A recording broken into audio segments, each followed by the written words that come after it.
I've been over the last half decade helping people understand the amount of compute that's likely to be coming. And I just told you guys something about how I reasoned through how much energy is going to be necessary. The amount of energy that we need for computing is likely probably 1,000 times more than we currently have. And that's an enormous amount of energy. However, the way to think about that is in the future, computers are going to be two things. It's always going to be generated because it's intelligent, it's contextually aware. So it's going to be generated. And then number two, it's going to be continuous. And so you've this generative computing in a continuous way, compared to pre-recorded retrieval-based computing that is only, initiated on, per use.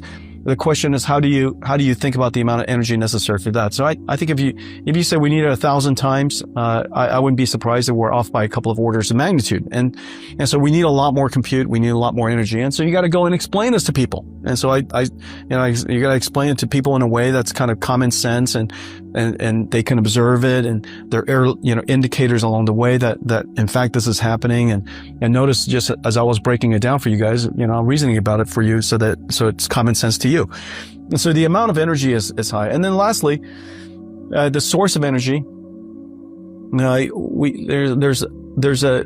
There's all kinds of sources of energy, but unfortunately, because of great concerns about the cost of sustainable energy, we underinvested in sustainable energy. But this is the best time ever in the history of humanity to go and invest in sustainable energy. And the reason for that is because the market forces are so strong. Back in the old days, you needed government subsidies to go build solar farms and government subsidies to go build nuclear plants. And now you can just market will pay you to do it. And so market forces are so powerful right now. This is our best chance to upgrade our grid, our, archaic grid, add sustainable energy of all kinds. And, this is a great time.